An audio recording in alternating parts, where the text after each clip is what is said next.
Ravi Khatak, red body tattoo studios owner. So आज हम बात करने वाले हैं नीडल्स कितने प्रकार की होती हैं और उनसे क्या क्या काम किया जा सकता है।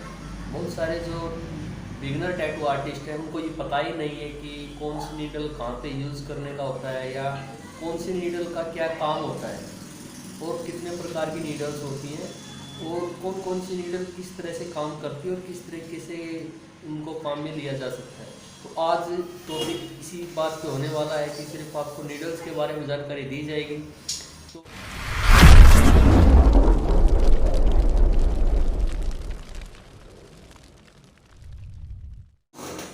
तो नीडल्स जो हैं दो प्रकार की होती हैं, एक होती है ट्रेडिशनल नीडल और दूसरी होती है कार्टेज नीडल। एक्चुअली पहले जो है सिर्फ ट्रेडिशनल नीडल्स ही होती थी, कार्टेज नीडल्स नहीं होती थी, तो उसी में सारा काम किया जाता था। लेकिन अभी जो है समय के हिसाब से मशीन्स भी चेंज हो रही हैं, जो है आपकी पेन्स वगैरह आ चुके हैं और रोटरी मशीन्स वगैरह आ चुकी हैं।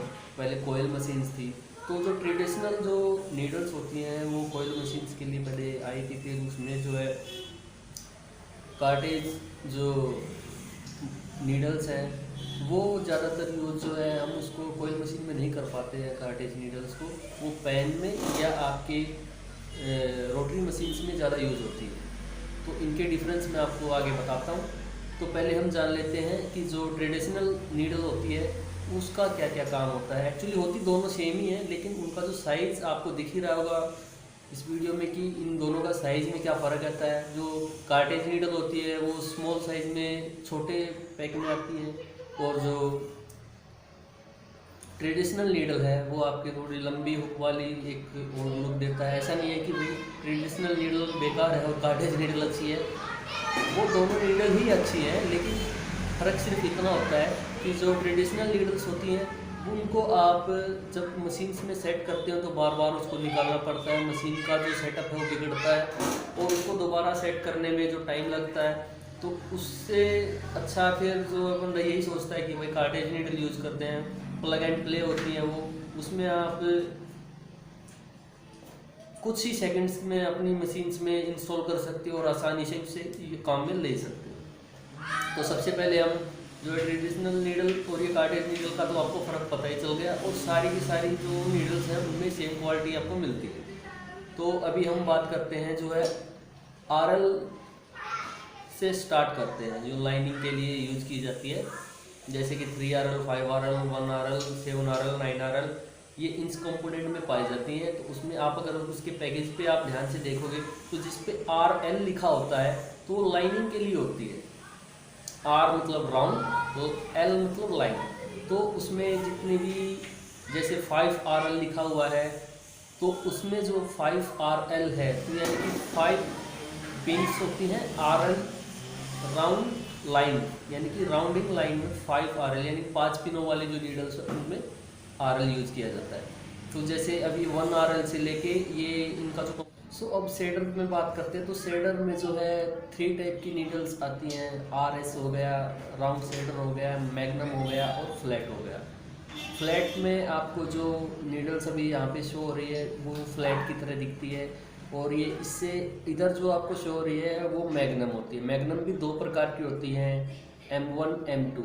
तो M1 में आप जो है उसको फ्लैट मैग्नम ले लो और M2 में क्रो मैग्नम ले लो, जिसमें आपकी सेंटर में नीडल्स कुछ आगे होती हैं, कुछ इस तरीके से आप ध्यान से देखिए।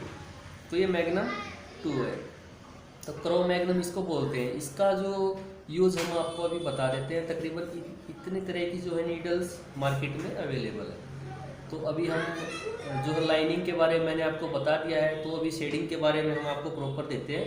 तो RS जो यूज होता है वो बहुत ही RS और RL में फ़र्क क्या होता है। RL में जो नंबर्स ऑफ पिन होते हैं वो बहुत ही नज़दीक होते हैं जो लाइनिंग का काम करते हैं, और RS जो होता है उसमें जो नंबर्स ऑफ पिन है उनके में बहुत ज़्यादा गैप होता है, जिसके कारण वो उसमें हल्का सा जो है आपको शेडिंग का इफ़ेक्ट देता है।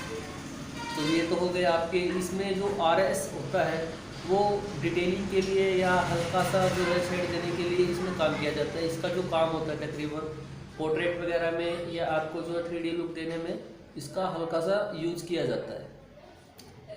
ज़्यादातर जो आर्टिस्ट हैं उनका अलग अलग अपना हाथ का पैटर्न होता है, वो अपने नीडल्स अपने हिसाब से चुनते हैं। कुछ बंदे 3RL से भी पूरा पोर्ट्रेट बना देते हैं, ठीक है। तो ऐसा नहीं है कि आप नीडल्स का, लेकिन बेसिक जो है नीडल्स का होना बहुत ही ज़्यादा ज़रूरी होता है। वो अपनी बात है कि भाई बंदा एक नीडल से सारा काम कर लेता है, वो तो उसके ऊपर है कि उसने कितना हार्डवर्क उसके लिए किया है, और कितना प्रैक्टिस किया है, कितना नंबर ऑफ टाइम्स उसका जो एक्सपीरियंस हो चुका है, तो वो ज़्यादा मैटर करता है। लेकिन जो बिगनर टैटू आर्टिस्ट है उनको सारी चीज़ें का एक जो बेसिक होता है वो ज्ञान बहुत ज़्यादा ज़रूरी है। तो अब आते हैं मैग्नम की तरफ। तो मैग्नम में आपको जो दिख रहा है, तो मैग्नम कुछ पिरामिड्स की तरह होते हैं, जैसे कटा हुआ ऊपर का पिरामिड होता है, नंबर ऑफ 2 इसमें लेयर की जाती हैं। तो इसमें जो नंबर ऑफ 2 लेयर दी जाती है, तो M1 की हम बात कर रहे हैं। M2 में जो है M1 जो है फ्लैट में M1 जो है वो मैग्नम आपका जो है थोड़े बड़े टैटू बनाने में किया जाता है। जैसे कि इसमें आपका जो है पोर्ट्रेट हो गया, बिग पोर्ट्रेट जो कवर करते हैं पूरे हैंड को, या आपके लोइंस वगैरह के, या इसमें आपके जो बड़े टैटू होते हैं उसमें जो शेडिंग का काम किया जाता है वो तकरीबन मैग्नम से भी किया जाता है। और M2 जो है क्रो मैग्नम, उसमें आपका जो है हल्का सॉफ्ट शेडिंग के लिए दिया जाता है, क्योंकि उसके अंदर से जो सेंटर में जो नीडल्स होती हैं वो कुछ बाहर की तरफ होती है, जो C का जो टाइप होता है, तो उसमें आपको क्या करना होता है कि उसमें शेडिंग्स जो है सॉफ्ट आती है, जो कि अंदर से मतलब सेंटर में आपका डार्क रहता है, और साइड्स में जो है हल्का सा ब्लर आता है। तो वो बहुत ही हल्की जो सॉफ्ट शेडिंग देने के लिए उस नीडल का यूज़ किया जाता है। पोर्ट्रेट में तकरीबन यूज़ किया जाता है। अब नंबर है आपकी फ्लैट की। फ्लैट का बहुत ही कम यूज़ किया जाता है। एक्चुअली मैं भी अपना एक्सपीरियंस आपको बता देता हूँ। फ्लैट का बहुत ही ज़्यादा मैं कम यूज़ किया, लेकिन इसमें आपको डार्क फीलिंग के लिए इसका यूज़ किया जाता है। लेकिन M1 और M2 इसमें भी आप जो डार्क जो फीलिंग करनी होती है, या एकदम जो सॉलिड फीलिंग के लिए जो काम किया जाता है, उसमें कलर्स अच्छे से बॉडी में इंसर्ट किए जाते हैं, क्योंकि इसका जो नंबर ऑफ 2 लेयर्स का काम होता है, और इंक को ज़्यादा अच्छे से उसमें कलर पैकिंग में काम किया जाता है। फ्लैट में जो है आपका हल्क ब्रशिंग टाइप का यूज़ किया जाता है। इसको चलाने के लिए आपको थोड़ा एक्सपीरियंस की ज़्यादा ज़रूरत रहती है। तो फ्लैट नीडल्स कुछ इस तरीके से होती हैं, आप अभी इस वीडियो में देख रहे हैं जो अभी हम जो बात करने वाले हैं वो करने वाले हैं कि जो टैटू पे जो नीडल्स होती हैं जो टैटू की, तो उसके ऊपर जो लिखा होता है उसको हम किस तरीके से डिफाइन करते हैं कि वो किस चीज़ के लिए बनी है, और वो उनकी क्या क्या प्रॉपर्टी है। तो आपको अगर ध्यान हो तो आपने अगर नीडल्स को देखा है तो उसके ऊपर लिखा होता है, एक नंबर लिखा होता है इस तरीके से, जिसमें लिखा था 12005 RL, यानी कि ये नंबर को हम किस तरीके से डिकोड करते हैं, तो वो मैं आपको सारी डिटेल्स के बारे में ये जानकारी देने वाला हूँ। तो जो 12 नंबर होता है वो स्टैंडर्ड नंबर होता है। तो स्टैंडर्ड नंबर जिसका डायमीटर होता है 0.35 mm, लास्ट का जो 05 है वो आप देखते हैं, इसको डिकोड करते हैं। तो ये जो 05 है वो डिफाइन करता है कि नंबर्स ऑफ पिन कितने हैं। तो ये इसमें जो 05 है यानी कि 5 नंबर ऑफ पिन्स हैं, और लास्ट में जो लिखा हुआ है RL, तो वो डिफाइन करता है कि ये राउंड लाइनिंग है, यानी कि जो राउंड लाइनिंग होती है उसमें। तो इसका जो प्रॉपर्टी है प्रॉपर 12 नंबर यानी स्टैंडर्ड, 05 यानी नंबर्स ऑफ पिन, RL यानी कि राउंड लाइनिंग, तो ये राउंड लाइनिंग के लिए यूज किया जाता है। तो इस तरीके से हम किसी भी नीडल का उसका जो असली प्रॉपर्टीज है उसको हम डिफाइन कर सकते हैं। तो नेक्स्ट हम लेते हैं जैसे 1015 MGC, तो इस पे लिखा हुआ है, तो इसका क्या मतलब है। तो 10 यानी कि पहले हमने देखा कि उसमें 1 2 था यानी कि 12 नंबर था, इसमें 10 नंबर है। तो 10 नंबर जो स्टैंडर्ड इसको हम नहीं बोलते हैं, इसको हम बपिन्स में यूज करते हैं, यानी कि इसका जो नाम है वो बपिन्स होता है, क्योंकि इसका जो डायमीटर होता है 0.25 mm होता है। और इसका जो अगला नंबर है 15, यानी कि इसमें नंबर्स ऑफ पिन जो है 15 है। MGC, MG का मतलब होता है ये मैग्नम में है, और C का मतलब है क्रो मैग्नम में।